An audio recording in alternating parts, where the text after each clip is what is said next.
Au plaisir de vous retrouver sur Sénégal 7 TV ci plateau yi nga xam dañu am mbégte di ci ànd ak yéen mais également di ci ànd ak nos invités te dañu am mbégte di fi recevoir ki nga xamante ni moom moo di Abdou Khadre Gaye Emath di moom membre de la société civile fas yéene waxtaan ak moom ci li nga xamante ni moom moo di tolluwaay réew mi rawatina li nga xamante ni moom moo di coowal campagne arachidière bi sorti également bi nga xamante ni le premier ministre Sonko amal na ko ni ki démb ak ci teewaay joriñ bi dénk wàllub commerce la nga xamante ni moo ca tukkee ci ay kaddu lu ci mel yëpp dina bokk en tout cas ci ponk yi ñuy waxtaan sur ce plateau mais également yeneen ponk ñeel li nga xamante ni fës na ci xibaar yi notamment wàllub yoon ak li nga xamante ni moom moo di coowal soxna ki nga xamante ni moom moo di Madiambal Diagne ak doomam bi nga xamante ni mu nekk nii am nañ li nga xamante ni moom moo di liberté provisoire ñu war leen placer sous bracelet électronique waaye ñu fiy xaarandi dogal bi nga xamante ni parquet wax na ko si jël yooyu yëpp bokk ci ponk yi dina waxtaane tey ci bi lépp jotaay am naa mbégte loolu dalal la sama grand maa ngi lay nuyu di la ziar di la déwénati ci at bi di la def mes meilleurs vœux te it di la bàyyi nga nuyoo ak askanu Sénégal. jërëjëf man ma la ëpp mbégte foog na parce que ce plateau bi moom sawar naa fi ñëw lool. di la souhaiter bonne heureuse année yow ak sa équipe ak waa télévision bi yëpp. Penda donc merci beaucoup pour l'invitation. merci à vous. merci. nag bu fi di géej. ndax yow réew mi dañ la naw ci sa xam-xam ci say gis-gis ci sa dal ci sa tey nga tàmmoon tamit di waxtaan ak askan bi su ko yëf yi laajee waaye léegi vous faites un peu rare sur les plateaux quand même. waaw xam nga rek su fekkente ne dañu toog kër ga. taal suñu télé gis la. ngay gérer ak façon bu rafet di ñu jox information yi ni ñu ko bëggee di am ay invités aussi de qualité ñuy joxe seen avis ci ni mu gën a leeree dañu naan jarul ñuy déplacé wu. ay kenn nga ci ñëw. waaw dañuy bàyyi rek ba mu am ay xat-xat ak jafe-jafe ñu ñëw. ngay ñëw léegi li ma préféré mooy toog suma ruq. di xool yer sama xalima. di jàng société bi. di ko yebbi ci téere. ngir li ñuy bàyyil. génération yi ñu war remplacer ëllëg. justement mais bu ñuy wax ci wàllu société dafa am temps ay effet de société yu am ñeel li nga xamante ni moo di insécurité bi rawatina en banlieue. gis nga li nga xamante ni moo ñeel agression yi. ba barki dem ñu ciy tudd kenn ci ay mbër yu nga xamante ni placé nañ ko en position de placé nañ ko sous mandat de dépôt. gis nga tamit yenn ci ay faits ñuy gis ay jëkkër yu jam seen ay soxna ak yu ni mel. lu ni mel yëpp ban jàngal nga ci am loo jàpp ne tey jii moo waral yu ni mel.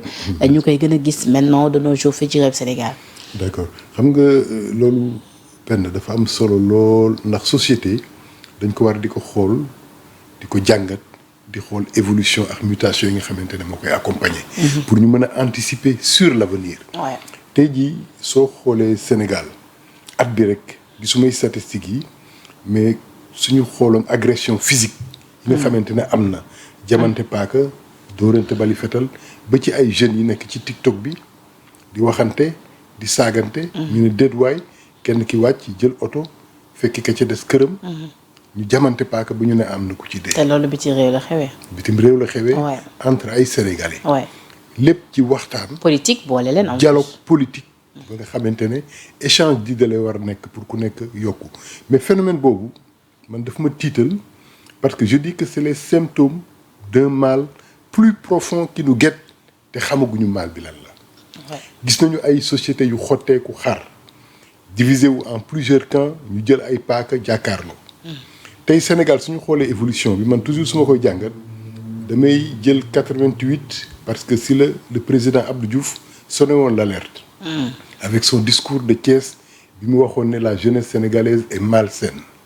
À l'époque je faisais partie de cette jeunesse et j'étais frustré par la déclaration du président mais avec le recul je vois que moom sentiroon na le ver dans le fruit ñu am évolution 88 ñëw 89 mu am lu xew diggante Sénégal ak Mauritanie ay yàq yu bëri ay dóorante jaasi yu bëri nit ñi regretté ko déploré ko en 93 l'affaire Maître Babacar Sèye ñu évolué homme politique yi di gérer malgré loolu yëpp am nañu ñaari alternance yu civilisé mais évolution bi dem na ba benn moment le populisme occupait un espace énorme dans l'espace politique sénégalais mu mel ni l'homme sénégalais dafay wàññeeku ci jikko dafay wàññeeku ci xel dafay wàññeeku ci xalaat ba tey jii fi ñu agsi tey ak fi ñu jaar ba agsi fi violence yi am ci terrain politique bi ñu attaqué université Cheikh Anta Diop de Dakar. Oui. sànni grenade lacrymogène ci benn car de transport en commun. gis ay leader politique yuy wax ne dem leen soo leen songee seen kër yi di ngeen fa fekk xaalis. ñuy attaqué ay këru adversaire politique mu dem ba l'impression qu'on a c'est que l'adversité politique ce n'est plus de l'adversité mais c'est de l'animosité. C'est pas un adversaire c'est un ennemi que tu as en face de toi. mu nekk une fracture qui divise les Sénégalais. ba tey jii soo toogee di seetaan médias yi gis débat politique yi nga xamante ne mooy am c'est pas des adversaires c'est des ennemis parce que kenn du yokk sa morom kenn du nangu ne juum naa kenn du nangu ne tu as raison mais toujours da nga naan fi ma taxaw naka laa koy défendre contre vent et marée même si j'ai tort. Et finalement on tombe dans le mensonge accéléré et tu as l'impression que ce pays est devenu un pays de menteurs. On ment à longueur de journée pour défendre sa cause. On triche à longueur de journée pour défendre sa cause. Sama cause pour ma défendre ko jaral na ma penda ma ne su fekkee ne moom mooy sama adversaire naa ternir image am. su ma gisul lu ma ko waxal ma inventé ko ma sos ko malheureusement oui. waaw et su fekkente ne adversité bi dem na ba animosité bi dem na ba àgg benn niveau damay souhaiter même la disparition physique de Penda. su ma ko mënul atteindre moralement su ma ko mënul atteindre psychologiquement ma ne ma souhaiter sa disparition physique. donc réew su demee ba tollu foofu nit ñi dañuy mel ni dañuy jugee ci nité dem ci rabu àll. Et qu'est-ce qu'il y a lieu de faire parce que su ma la comprendre ci ni nga waxee les responsabilités sont partagées en commençant par nos autorités. Mais bien sûr parce que autorité bi moo war a indiquer la voie moo war a ouvrir la voie. war a wane yoon. moo war a wane yoon bi naka la koy wane ci taxawaay bi ci jikko bi ci ni muy comporté woo ak ay adversaire am. parce que borom kër ci koñ ñoom ni ñuy traitante seen biir ñoom borom kër yi noonu la njaboot ji di comporté woo. su fekkee ne civilité moo am seen diggante.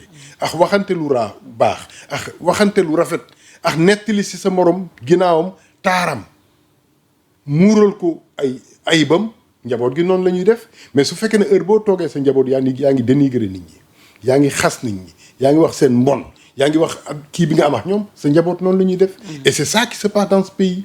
Actuellement deux personnes qui ne partagent pas le même camp kii nekk ci camp pouvoir kii nekk ci camp opposition suñu dajee ñu présenté wu foo far pouvoir foo far opposition nous sommes ennemis. Ouais. Tout de suite jarul sax débat ubbeeku suñu camp position politique moom mooy déterminer loolu nag moo indi forme de violence bi et tu te poses une question parce que nekkul seulement ci arène bi c'est l'environnement moom mooy déteindre ci nit ñi y a des ondes négatives yi nga xamante ne mooy dugg nit ñi parce que suñu la nee jëkkër ak jabar ñoo jotee dans l'intimité de leur chambre fetal génn fa c'est pas normal. jëkkër ji ni da doon ma ñuy arme bi rek après bi.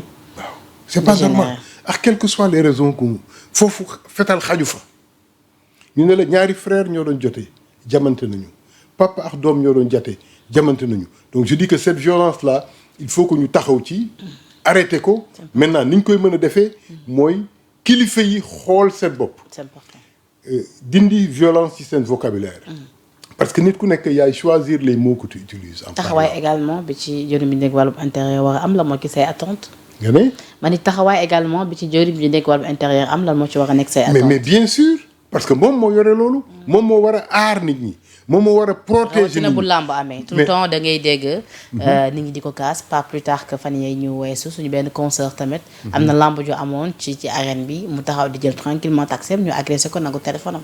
ah mais léegi loolu dootul dara c'est devenu naturel làmb moom ak agression bi ñoo ànd bon parce que nous sommes devenus très violents nous sommes devenus très rancuniers nous sommes devenus très méchants les uns les autres il faut qu'on y mette un terme mais loolu pour mu am il faut que kilifa yi xool seen vocabulaire segg ko xool ban discours la ñuy tenir sur la place publique xool ban image la ñuy woon askan bi xool yan onde la ñuy transférer ci population bi mais su fekkente ne ñoom ñoo ko commencé mais violence boobu mais njaboot gi dañ koy jël am na solo day dem fépp et ce sera notre malheur. alors beneen sujet bi nga xamante ni bëgg naa ci am sa gis-gis noo jàngatee dans l'ensemble li nga xamante ni moo di discours à la nation bu son excellence le président Bassirou Diomaye Diakhar Faye.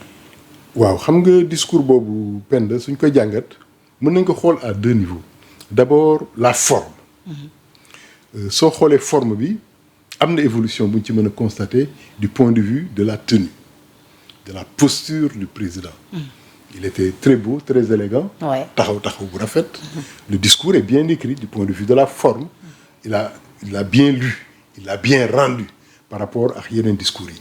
Côté boobu maa ngi koy wax bravo et félicitations.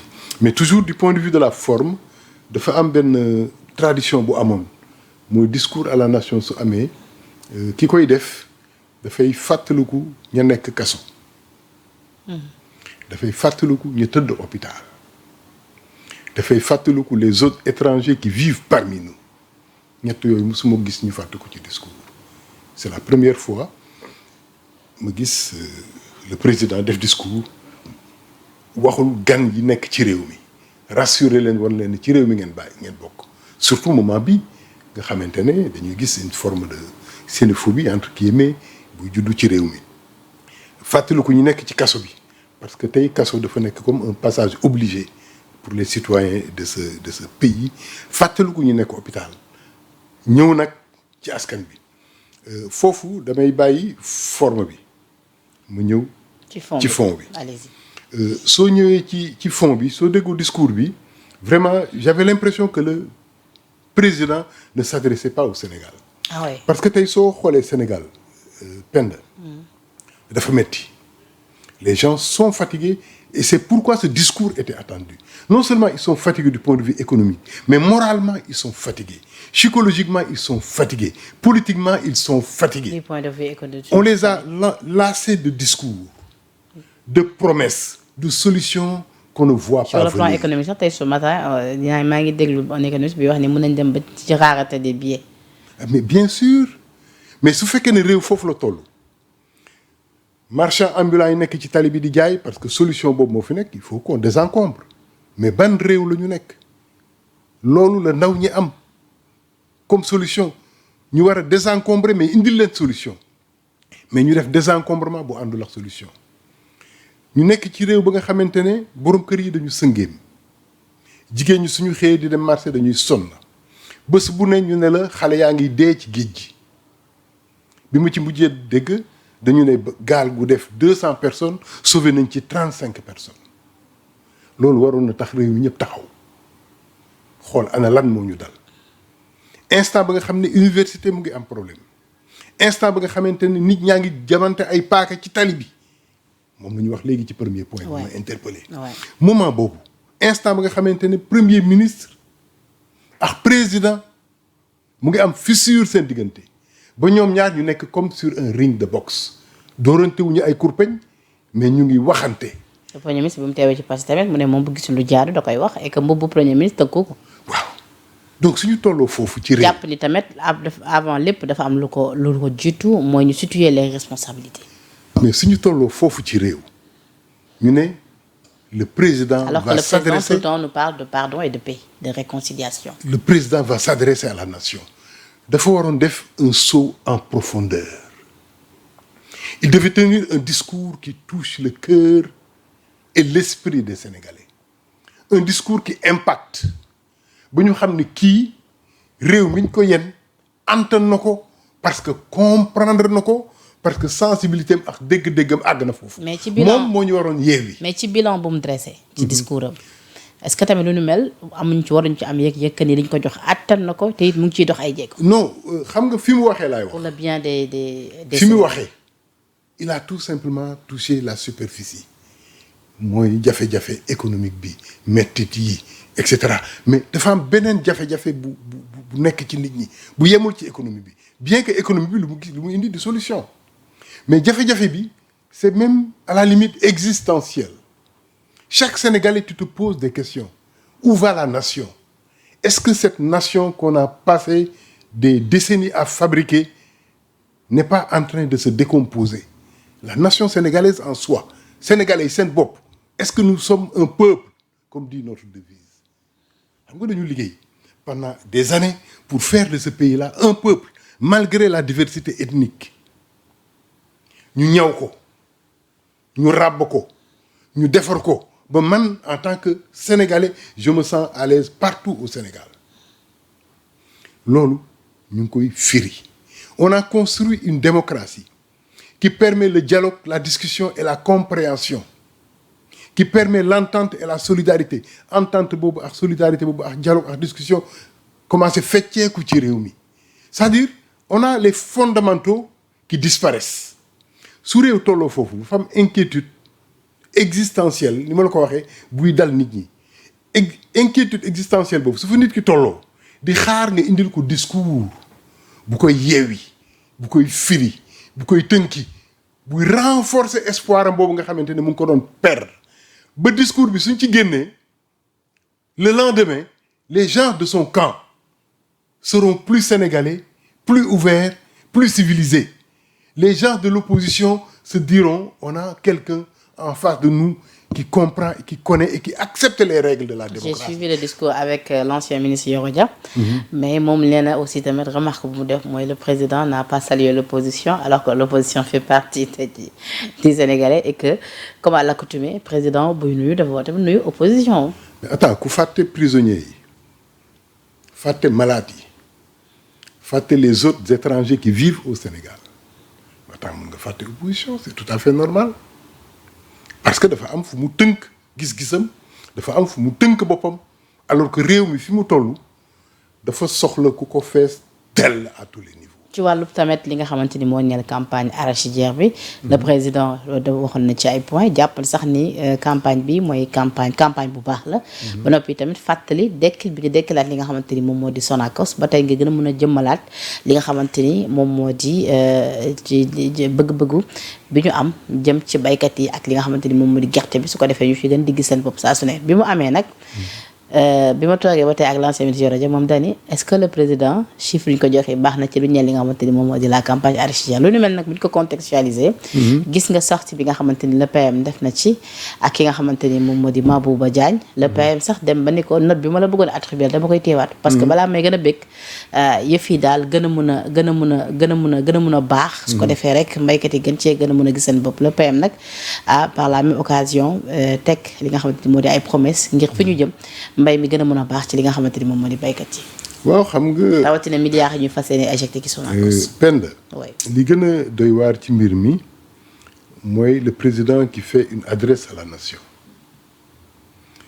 le PM qui vient le lendemain pour faire une contre-adresse. mais pose première pierre la demoon rek il en a profité pour. waaw mais xam nga pour s'adresser à la nation. waaw xam nga pose première pierre. c'est passé. ak s'adresser à la nation. président moo ko moom def na ko et su président di wax damay yaakaar ne loolu muy yebbi ci askan wi te ay kàddu waxtaan na ci ak ñi nga xamante ne ñoom la bokkal liggéey bi muy premier ministre ak gouvernement ndax le président c'est un porte-voix c'est le cœur du peuple c'est le cœur battant su premier ministre di wax dafa war a confirmer renforcer le président wax maanaam su dee pepp bu mujj ci dënnu sénégalais yi moom premier ministre su ñëwee daf ko war a arroser pour que loolu gën a sampu gën a mën a sax ci dënnu askan wi. oui mais le premier ministre a sa particularité ne l'oublions pas. waaw non mais attends xam nga y a pas de particularité quand on parle d'état nit ku nekk individu nga tu as ta personnalité tu as tes particularités. waxuma sax taa mais tes particularités mais soo duggee ci benn équipe bi dafa am esprit am mission am hiérarchie munoo nekk ci équipe ba pare bëgg a nekk benn singleton ci biir équipe bi. c'est pas possible mais il a préféré garder moom sa liberté d'expression et. non xam nga liberté d'expression individuelle bokkul ak l'orientation gouvernementale bi nga xamante ni ki nekk ci bopp bi c'est le président li may njëkk a critiquer mooy le mot qu'il a utilisé premier ministre tënkuma. il l'a dit. premier ministre tënkuma avant muy wax loolu waxoon na ne je ne travaille pas pour Diomaye. je travaille pour le Sénégal. ban besoin la am moom pour tenir un tel discours tey ce qu'on a besoin c'est de renforcer l'équipe du Sénégal. l'équipe du Sénégal c'est le président le premier ministre et son gouvernement. l'équipe du Sénégal c'est le président de l'Assemblée et les députés. l'équipe du Sénégal c'est la justice ak ña ko yore l'équipe du Sénégal c'est l'ensemble de ce peuple-là qu'on doit mobiliser pour l'émergence et le développement. Donc cette sortie était non c'est malvenu. Important selon vous. Non c'est malvenu c'est malvenu c'est-à-dire Sénégal kese la lu mel ni mën a xewee nit ñi toog di xalaat est-ce que c'est normal ou c'est pas normal ça montre que nous sommes profondément atteints nous sommes malades nous sommes un peuple malade parce que un peuple malade une démocratie malade moom mooy am une dualité au sommet de l'État un président de la République ak premier ministre ak fi réew mi toll ak ni ñu ko décortiquer ak coono yi nga xamante ne moom la askan bii di vivre ak inquiétude yi ñu nekk ci dualité boobu premier ministre bëgg a wane ne maa ngi nii am naa dayoo man président tënkuma man je ne travaille pas pour le président je travaille pour le Sénégal c'est-à-dire ces enfantillages là réew mi daf ko waroon a dépasser et moo tax su fekkente ne les campagnes agricoles bi am na problème tu dis c'est normal mu am problème su fekkee ne université bi am na problème tu dis que c'est normal mu am problème su fekkee ne administration bi am na problème tu dis que c'est normal mu am problème parce que premier ministre ak président su ñu amee problème dafay am njeexit ci réew mi ba ci cat ba gën a sori et donc ñoom ils doivent s'arrêter se mettre en face du miroir respecter les Sénégalais et s'occuper des problèmes des Sénégalais Sonko le premier ministre Diomaye le premier ministre individualité yi amuñu solo parce que le président c'est une institution oui. ki mu fi remplacer institution la oui. ki ko fi remplacer institution la Tout à fait. Mamadou Dia jaar na fi dem Abdou Diouf jaar na fi dem Ablaye Wade yëngal na réew mi façon bu ne tey ku la ne woon ne dinañu dund ba Ablaye Wade nekk biir Ndakaaru nekk biir Sénégal actualité politique bi di dem te kenn tudd ko ci da nga naan c'est pas possible donc Sénégal dina dund. Comme pour dire que chacun fait son temps. Mais attends. C'est-à-dire, mais quand même, comment faire tey jii pour éviter tout ça? Parce que tout le temps li ñuy sentir mooy souvent le président sort pour dire quelque chose, le PM qui sort pour dire le contraire, les autres membres du gouvernement tamit souvent kenn du leen sentir souvent tamit yenn DG yi affirmer lii wala affirmer leneen. C'est-à-dire comment faire tey jii peut-être pour mën a éviter tout ça et mieux ressentir la solidarité gouvernementale. mais gis nga. président dafa def discours am. Même si c'est vrai qu'ils ont promis de gouverner en toute transparence. oui. Et de rien cacher aux Sénégalais. C'est des Transparence, paroles. ça, après, C'est des Marquinhos, paroles. après. Transparence, c'est pas un discours. C'est un comportement. Le président a fait son discours. Le lendemain, le PM a fait son discours. Le président revient d'une tournée économique. Le PM est en train de faire sa tournée. C'est-à-dire su amee loolu xëccoo boobu ak nu mu tudd jongante boobu diggante président ak premier ministre mais dootuñu liggéey parce que ku nekk yaa ngi xool ban acte la sa borom posé et balaa ma koy yóbbul comme damier rek quoi. voilà du ma gaañ. mais le PM avait aussi dit que mooy bi muy wax ne du démissionner du dem fenn mi ngi doon fàttali ni parce que moom dans cette affaire daf ci am une responsabilité morale est-ce que du responsabilité morale boobu mu ci am. responsabilité morale ci ban affaire. compte tenu du fait que ni peut-être qu'il avait porté la candidature de Diomaye. Attends, toutes les candidatures ont été portées ki porté candidature bi après day ñëw réclamer une part du gâteau ça n'existe pas en démocratie toutes les candidatures yu mus a am Sénégal mais am na ñu ko porté. je veux dire quelque part est-ce que dans ce cas il se dit pas que su baaxee. am naa ci responsabilité mais tamit su boree am naa ci responsabilité donc waruma ko banque sama yoxo toog 17 ans. non xoolal kenn wax ko mu banque loxoom dañ ko ne mu liggéey te bàyyi wax bi kenn wax ko mu banque loxoom dañ ko ne mu liggéey te bàyyi wax ji Kéba Mbaye avait dit bi Abdou Diouf di jël fonction les Sénégalais sont fatigués phrase boobu ba léegi day retentir dans le cœur des Sénégalais. La fatigue bi mu doon dénoncé à l'époque c'était la fatigue économique mais aujourd'hui les Sénégalais sont fatigués de discours les Sénégalais sont fatigués de mensonges les Sénégalais sont fatigués de compétition entre individus ce qu'on demande aux hommes c'est de se mettre autour de l'ouvrage et de travailler. Mais c'est des politiques aussi. Mais attends, c'est des politiques. Non, mais attends, c'est des politiques. Mais ce qu'on demande aux politiques, c'est de faire avancer ce pays.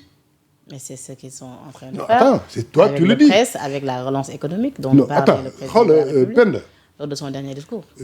fu mu nekk nii. Le président qui nous parle désormais d'une relance économique. xam nga mais li gën a fës tey te moom la ñuy waxtaanee fépp muy divergence bi am entre moom ak premier ministre c'est plus important que tout. mais lu ñuy dàq la de par les images.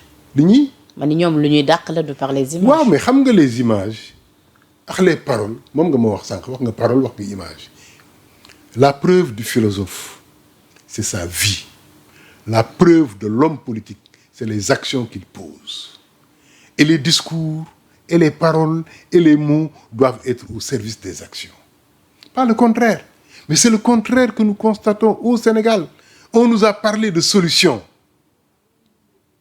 mais tey ba léegi solutions yi la ñuy seet solution la ñu doon jox effectivement kuy dem campagne électorale da nga naan solution yaa ngi nii projet baa ngi nii mais on les a élus depuis 2 ans ana solution bi à la fin de la campagne agricole nga ñëw di ñu indil ay promesses les gens ne veulent pas de promesses. et Mabouba dans tout ça. on veut que li ñu bëgg mooy ñu jënd seen produit pour ñu mën a dem dundi après 3 mois de travail dans les champs ñiy takk jabar ñi ngénte ñu puusoon ñu ngénte ko ñi bégal seen njaboot dem jënd ay yére yu bees c'est ça l'agriculteur. Et pourtant Mabouba a dressé son bilan devant le PM.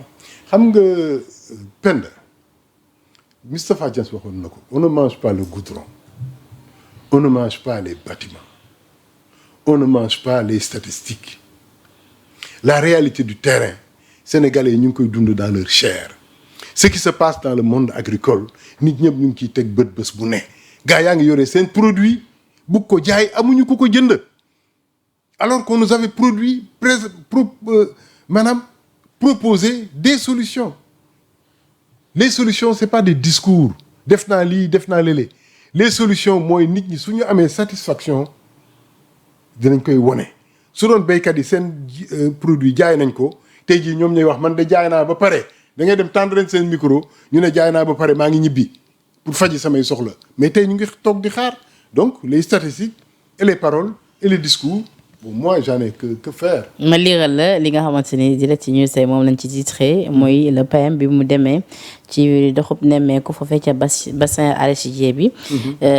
ñoom ñu ngi titré sax Ousmane Sonko minore les résultats de Mabouba Diagne mu ne j'ai atténué les félicitations adressées au ministre de l'Agriculture car la production agricole qu'il a réalisée n'est pas une performance qualitative.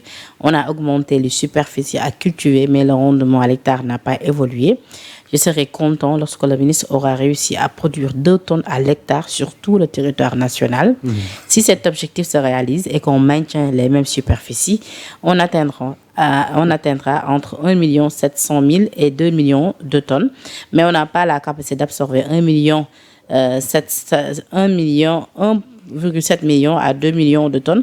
Nous allons reprendre toute la politique industrielle. C'est pourquoi, en faisant l'arbitrage avec le ministre des Finances, nous avons octroyé 25 milliards de francs CFA à la Sonacos pour réformer l'outillage de production qui est obsolète. C'est des enfantillages, tout ça. Les résultats, c'est les résultats du gouvernement. Mais il n'est pas satisfait quand même des résultats de Mabouba Diagne. Non, c'est-à-dire on a. moo tax mu ne ko gërëm gi ma la waroon gërëm dama koy denc. mais loolu dañ ko waxante seen biir ministre bu produire le résultat nga war ko changer da nga koy changer Penda. C'est pas ce spectacle qu'on nous offre sur la place publique comme si moom il est tout blanc de ces résultats-là c'est les résultats du gouvernement moom moo leen coacher moom moo leen di liggéeyloo moom moo leen di surveiller moom mooy xool lu ñuy def moom mooy anticiper. su ñu demee ba résultat bi am nag nga taxaw naan je suis passé là kooku réglé leen ko seen bureau. parlant aussi des finances il a interpellé Cheikh Diba. nee na tamit waruñu woon xaar tey jii ba mu wax ko pour ñu daw dem trouver ay solutions. dafa mel tamit il n'est pas satisfait côté finance. Penda. oui c'est du cinéma. c'est-à-dire ce cinéma là man du ma ci dugg c'est un spectacle qu'on offre aux populations pour ñu toog di ci waxtaanee. le problème mooy béykat yi béy nañu ñoom ñoo accompagner campagne agricole bi. ñoom ñoo jël ay décisions ñoom ñoo choisir ay politique ñoom ñoo choisir ay moyens ñoom ñoo def ba campagne bi ak ces résultats bii. mais le président dans son discours dafa waxoon ni campagne bu baax la. mais bon baax na baaxul man li ma constaté ci terrain bi laa mën a gis mooy paysans yi ñu ngi bëgg a jaay seen produit mënuñu ko jaay c'est ça le problème. je veux dire le président qui nous parle tey d'une bonne campagne. le PM qui vient nous dire que ni moom du mën a gërëm le ministre ni mu ko waroon gërëmee parce que bëggul ci moom dëgg-dëgg. le PM dafay théâtre quoi.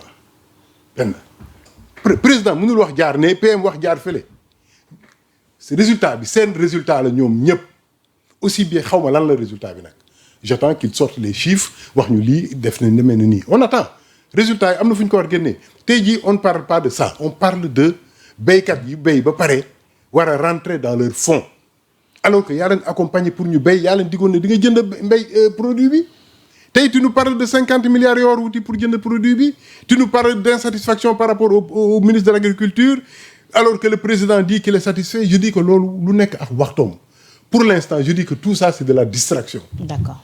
Tous ces discours-là du PM c'est pas l'heure de les faire su ñu demee nag ba moom mu xam ne ministre de l'agriculture bi mu jëloon kat baaxul mënul liggéey bi dañ koy changer beneen sénégalais mu def liggéey bi mais il ne peut pas summi yëre bi génn boppam ci résultat yi ne résultat bi kii mooy responsable ñoom ñëpp ñooy responsable résultat bi képp ku ci def résultat bu baax wala résultat bu bon ñoom ñëpp ñooy responsable. et bruit bi ñuy wax depuis lors te yaa ngi koy wax sànq sa biir wax entre le président et le PM lu ñu mel également ban jàngal nga ci am monsieur Guèye. mais c'est toujours les enfantillages du Pastef xam nga waxoon naa ko la méconnaissance de l'âme humaine. Pastef qui fête aussi ses 12 ans d'existence. La méconnaissance de l'âme humaine dont le PM a fait preuve bi muy tànn son candidat parce que moom il était empêché su fekkonte ne daf ko tànn xalaat ne kii may tànn su ma ko tànnee suñ ko falee maay gouverner c'est parce que moom xamul nit dafa am lu ko yàlla bindee moo tax un leader un dirigeant tu dois connaître l'âme humaine am na comportement nga xam ne kenn du si sikkee nit parce que nit bu ñu teg foofa noonu ngay doxalee nit moo ni mel donc le Diomaye qu'il avait choisi qui était candidat et le Diomaye qui est devenu président de la République c'est deux personnalités diamétralement différentes parce que le pouvoir daf lay tungo daf lay transformer et c'est naturel on dit que transformation bi dafa war positif mais transformation bi mënu nekk transformation ba nga xamante ne yow ki ñu fal président sa doom la woon na nga doon comporté wax moom ci biir kër ga mu nekk biir palais de la République nga bëgg ko fekk biir palais comporté wax moom noonu donte sa doom la su duggee ci salle bi da nga naan da ngay jug taxaw donte sa taalibe la su la fekkee sa kër day sukk sa kanam fóon sa loxo su duggee ci palais bi da ngay jug taxaw donc Sonko il doit savoir que Diomaye est devenu le président de la République. Il le sait. Est-ce qu'il le sait? su fekkente ne nee ne je ne travaille pas pour lui il ne le sait pas su fekkente ne nee ne poste premier ministre tënkuma c'est parce que xamu ko su fekkente ne Diomaye dafay wax mu jël le contraire de son discours affirmer ko lii baax na mu génn ne baaxul xamu ko parce que le président c'est une institution c'est pas un homme c'est pas seulement un homme et cette institution là Penda mënoo ko manquer de respect ba pare ngay réclamer le respect aux Sénégalais cette institution mënoo ko manquer de respect nga dem yow ba bés boo ko jëlee ba toog ci fauteuil bi nga bëgg ñu respecter la du sotti mais tout ça je dis que c'est normal parce que ni nga xamante ne moom nga liggéey ni nga xamante ne moom nga doxalee ni nga xamante ne noonu nga defee opposition mais noonu ngay gouverner on ne construit pas un pays sur la décomposition des hommes mënoo ngay wut réew instant ba ngay wut réew bi ngay jëmbat ay jikko yu ñaaw ci dënnu askan ba nga bëgg a jiite bés boo leen bëggee jiite la nga jëmbatoon ci ñoom dina la dab. D'accord. Et tey jii on le constate tous les jours donc cette bisbille ou cette querelle qu'il y a entre le président et son PM je dois que dañ ko arrêter maintenant y en a qui disent que bon Sonko lenn la bëgg mooy nekk pouvoir nekk opposition en même temps. Parce qu'il veut revenir en 2029 être son propre candidat. Oui. Mais loolu mënoo nekk pouvoir jouir des avantages démocratiques yi nga xamante ne opposition bi moo ko am parce que soo nekkee ci pouvoir bi daf lay tënk Penda. moom le premier ministre c'est pas seulement le président moo koy tënk c'est pas poste premier ministre moo koy tënk pouvoir bi ci boppam moo koy tënk am na la nga xamante ne bopp mënoon na ko def démb mënatu ko def tey am na taxawaay bu mu mënoon am démb mënatu ko am tey am na discours bu mu amoon démb mënatu ko am tey parce que une fois que nga dugg ci pouvoir bi dafa am ay obligations yu muy teg sa loxo mu ngi mel ni jigéen bu célibataire ak jigéen bu sëy liberté ba nga amoon ba nga nekkee célibataire mënoo ko amee sooy sëy góor bu am jabar aussi ak góor bu amul jabar comme seen doxali ndax seen comportement mënul bokk. Donc le Premier ministre, c'est le Premier ministre du Sénégal. C'est le Premier ministre qui travaille sous la supervision du président de la République. Loolu foog nga nangu ko. Et président bi nga jox ko cëram mu delloo la sa cër. Nga delloo cër bi ministre yi ñu delloo la cër bi. Parce que tu es le Premier ministre de la République du Sénégal. Munoo am liberté boobu, c'est pas possible. D'accord. Alors beneen point ci xibaate mu ñeel li nga xamante ni moom moo di coow.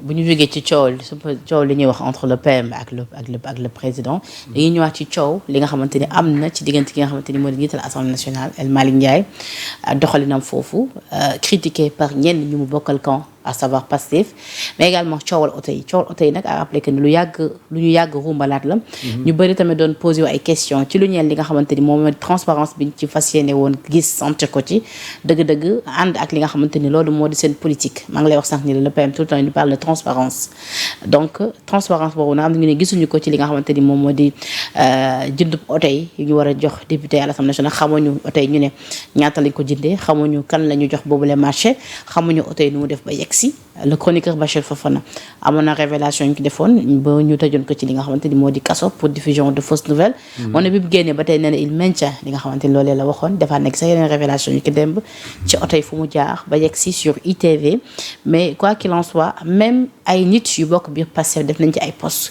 di laaj ci dëgg-dëgg yooyu les marchés nu ñu def ba kan lañ ko attribuer ak oto yi nu def ba yegg si l'honorable député Guy Marius Sagna qui pendant ce temps là nous dit que ni moom oto bi nga xamante ni ñu ko koy waaj a jox xamagul ban marque la xamul ñaata lañ ko maanaam amul ci benn information El Malick Ndiaye def na ci sorti war nañu ñun ñëpp jël suñu kurus ñaanal Sénégal xam nga avant may wax ci oto bi directement li leen di dab mooy seen discours avant ñu ñëw ci pouvoir bi problème bi du oto député bi képp ku am pouvoir bi dafa am ay avantages yu muy àndal mun nañ ko sax bañ a tuddee avantage mais c'est des outils de travail ku ñu fal président mais tu habites le palais avec tout ce que ça implique tu hérites de la caisse noire ku ñu fal président assemblée wala ñu fal le député da ngay am oto da ngay am lii da ngay am lii mais ñoom bi ñuy wut nguur gi ñoom ñoo waxaloon seen bopp ne auto député yi c'est pas normal ñoom ñoo ko waxoon auto député 50 millions c'est pas normal ñoom ñoo waxoon ne caisse noire araam na c'est pas normal léegi nag yu anormalité yooyu yëpp ñu souligner woon ñoom tey jii avec le pouvoir ils veulent profiter ou mettre en œuvre ces anormalités là tey jii moom mii jënd oto yi moo taxawoon wax ne jënd oto 50 millions normalul donc le problème numéro 1 c'est ça maintenant li nga waxoon ne yow soo jëlee pouvoir bi doo ko def non seulement nga def ko mais sans respecter les normes de transparence parce que ñiy dénoncer transparence bi la ñuy dénoncer mooy naka fan la ñu jaar ba jënd oto yi ñaata la ñu jëndee oto yi kan moo ko jënd est-ce que prix yu normal la est-ce que dugaluñu ci prix bi ay mbir ya nga xamante ne ëllëg dañ koy récolter et ñoom loolu lañ doon dénoncer. ci jamono bi nga xam ñi nga am ay jafe-jafe ci suñu wàllu économie. problème jafe-jafe yi bor bi nekk fi. mais balaa ngay wax bor bi wax gerte gi ne fi ñu war ko jënd amuñu lu ñu ko jëndee. président premier ministre dina ministre des finances demal wutali ma 50 milliards yoo jëndee le reste des arachides instant boobu c'est ça qui pose problème mais maintenant beneen problème dafay am ci suuf wóoruma moo tax ñoom seen ñaxtu aussi duma ko gëm mooy ñi bokk seen biir yëpp di ko dénoncer. Qu'est-ce qui se passe? Ils accusent en tout cas El Malick de népotisme. Oui, parce que am na ñuy wax ne El Malick peut-être ci querelle bi am entre le président et le PM dafa voilà il est non aligné. prononcé gu ci waxul kan la faral et cetera ce qui fait que ñoom seen xuloo seen bopp ak seen position yi ñuy jël mënoo si sukkandiku du ma ci sukkandiku. ci waxu waa Pastef parce qu'il ne parle pas pour la vérité. Il ne parle pas pour la transparence. Il ne parle pas pour l'intérêt des populations. Il ne parle pas pour le Sénégal. Il parle pour des calculs et des micmacs de politiciens yi nga xamante ne démb moom la ñu doon dénoncer tey jii y en a qui soupçonnent que peut-être ñu nekk seen biir di ko attaquer dañ ko attaquer tout simplement parce que il n'est pas de leur côté dans la bataille guerre bi am entre le président et son PM. Mamadou Ibra Kane moom nee na mu ngi xaar pour xool ndax opposition bi tamit dinañ nangu yooyu la oto à savoir député opposition yi nekk. non xam nga yooyu aussi Mamadou Ibra Kane je l'aime bien c'est mon ami. Attends nañ bàyyi député yi ñu jël seen oto ne soyons pas en fait c'est des enfantillages maintenant su fekkee ne moom juum na ba jënd ay oto yu cher wala mu surfacturer oto yi wala mu def vice de procédure nañ ko topp fañ ko war toppee. mais oto yi. député yi ñoo ko moom. mu leer nañ ko jox député yi. d'accord parce que tu ne peux pas venir ici. ñu jënd ay oto pour député yi nga ne député yi gedde leen ko parce que. gedde leen ko parce que ki ko jënd deful procédure bu baax. mais amul sens.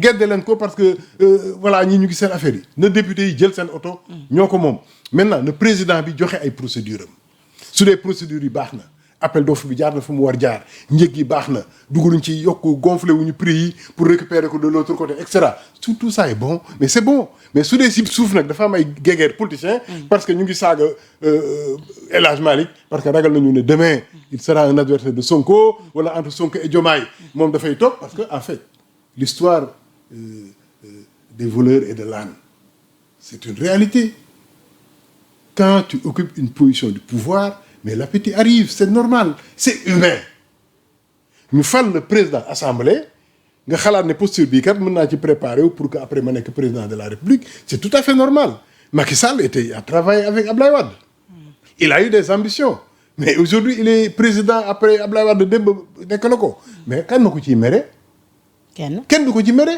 Abdou Diouf était avec Senghor est parti Abdou Diouf a pris sa place donc su fekkee ne yéen pendant que ngeen di gouverner yéen ku nekk mu ngi surveiller moromam qu'est-ce que l'autre est en train de faire qu'est-ce qu'il est en train de calculer dem na seeti sëriñ bi de kii dafa mel ni mu ngi préparer wu mais il a le droit de se préparer yaay borom kër gi mais sa doom mu ngi préparer wu pour jël sa place. d'accord alors waxtu bi jeex na mais ci wàllub yoon également ni ki lundi prochain Farba Ngom également sera édifié sur son sort mu ñeel demande demain la veille de mandat de dépôt portant sur les rapports médicaux yi nga xamante ni ay avocats am ñi ngi koy sàkku ñi ngi koy xaarandi foofee ca Cour suprême.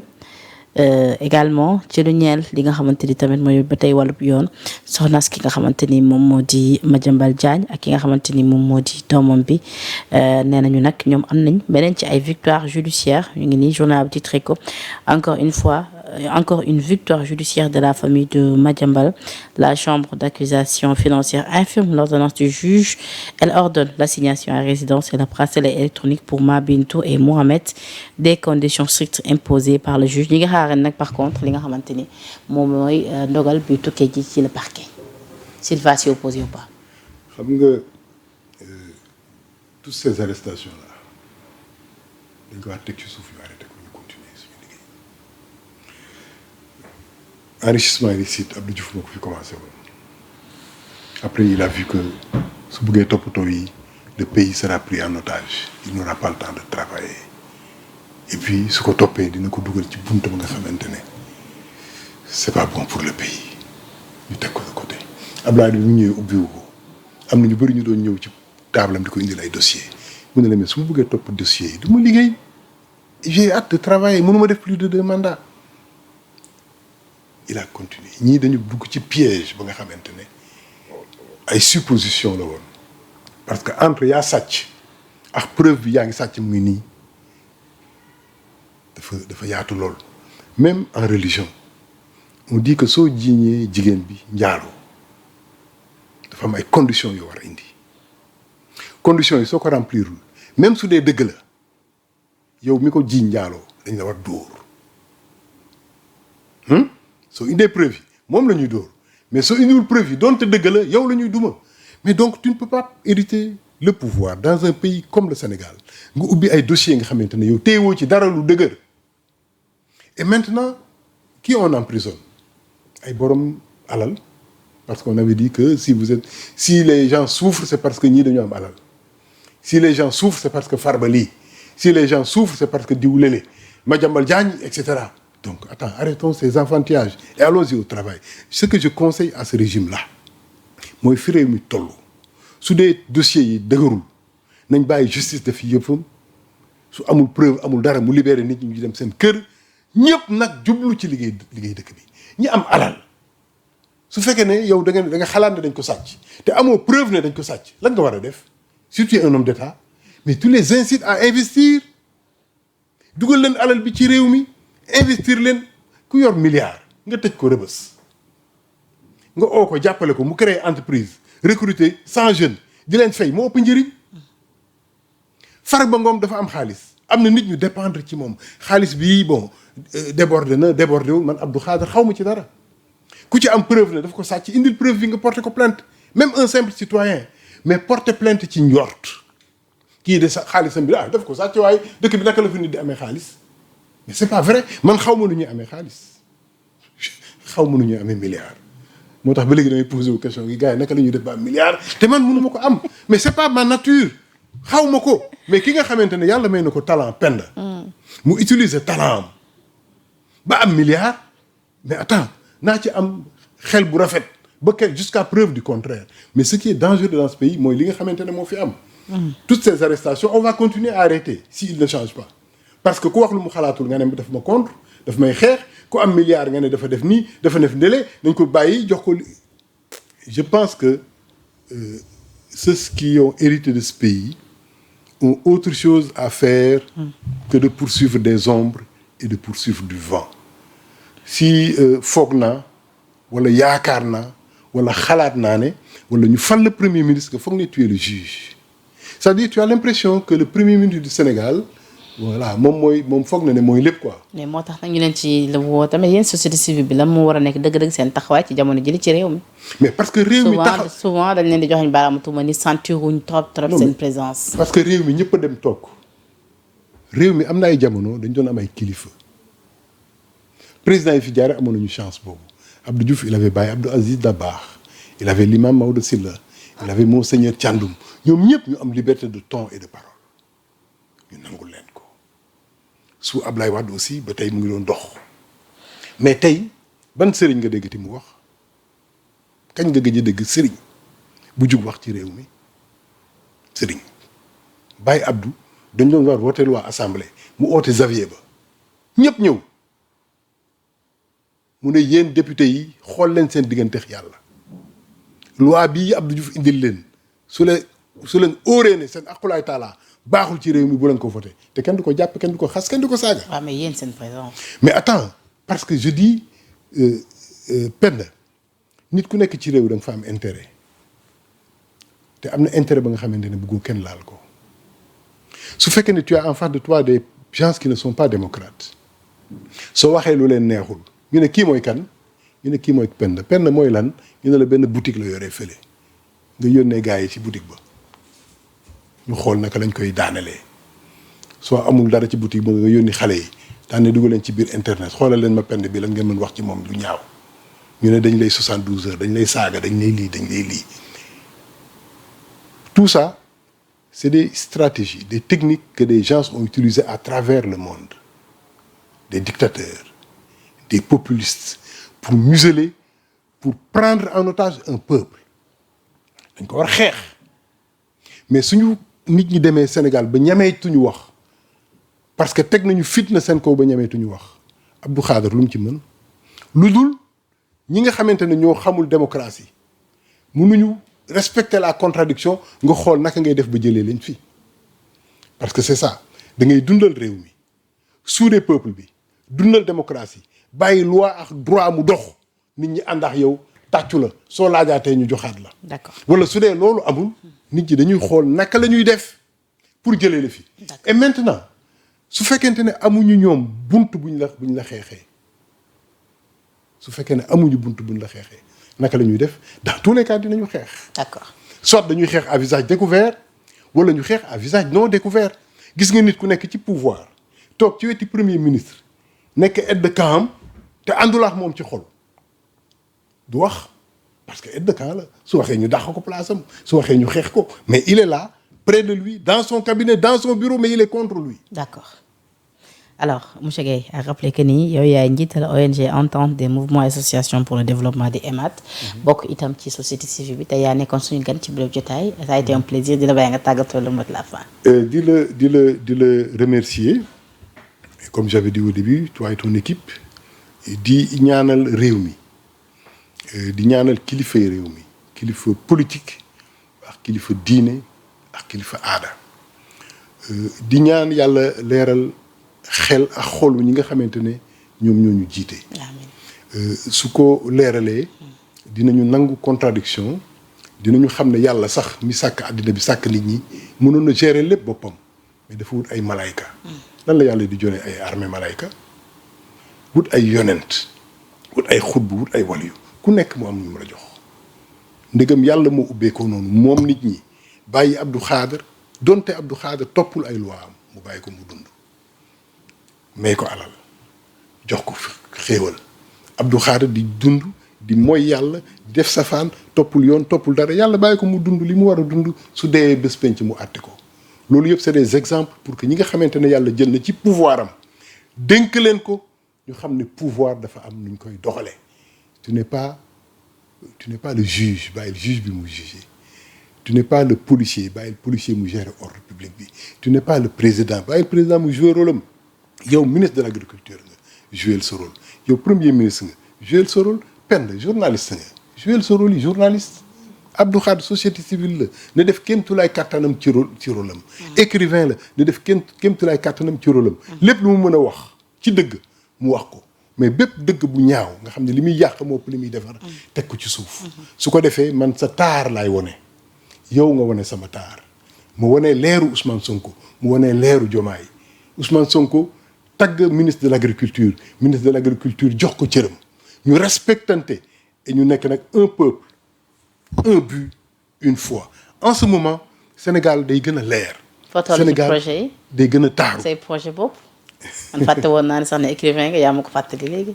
waaw maa ngi ci benn téere bu may finir xëy na ci at bi incha allah ñaanal ma. incha allah yàlla dina ci def terminer ko parce que volet boobu li tax mu am importance xam nga dafa am on doit gérer l'utile l'urgent et aussi l'inutile. téere bi wax ci lan la. sur le patrimoine c'est un roman pour fàttali fan la dëkk bu ñuy wax Ndakaaru jaar depuis fondation am bien avant fondation am ba léegi parce que cette mémoire là daf ñuy aider à ce que ñu gérer suñu actualité tey jii suñu njiit ñi ak suñu kilifa yi ñuy jiite ñu bëri défaut de mémoire et d'acquis culturel moo leen jàpp dañuy wax nga xam ne ñi xamuñu réew bi ñuy jiite parce que pour nga jiite réew Penda da nga xam fan la réew mi jaar yow soo xamul woon diggante Senghor ak Mamadou Dia la ca xew yëpp nooy comprendre diggante Diomaye ak Sonko et erreur ba ñoom Senghor ak ñoom Mamadou Dia defoon démb ñun war ñu répéter cette erreur là. erreur bi sa papa def da nga ko war dépasser. sa doom dépasser sa erreur noonu la askan di évoluer mais su fekkee ne Sénégal tey ñu ngi def erreur ya Senghor defoon en 1960. Penda vraiment c'est déplorable. donc vraiment yàlla yokk ñu sutura. amiin yàlla ñu jàppale réew mi. allahumma amiin ba kilifa diine yi. dellu si waat ci làng gi nag am sañ-sañu jël kàddu wax. amiin niñ ko xalaatee te kenn du leen ci saaga. c'est important kenn du leen ci xas. kilifa aada yi noonu société civile bi noonu. jërëjëf Abdou Khadre Gaye jiital EMAD bokk itam ci société civile bi ñoo amoon mbégte lool tey recevoir la partager ce plateau ak yow am sa gis-gis ci li nga xamante ni moom moo di tolluwaaye réew bi sa jàngat mais également li nga xamante ni jàpp nga ni buñ ko defee mënees nañoo mucc ci li nga xamante ni moom moo di jëlee jafe-jafe ngir ëllëg xar kanamu Sénégal bu yees ñu ngi la ciy jaajëfal bu baax a baax di remercier également à la régie tuuti moo nekkoon ci machine bi tuuti Menk la grande réalisatrice merci pour tout tuuti di remercier également la rédaction de Sénégal 7 yéen ñi jàpp ci liggéey ba mu yemb yéen ñi safo également suñu ay programme di leen jox dig daje ëllëg incha allah ci beneen plateau jërë ngeen jëf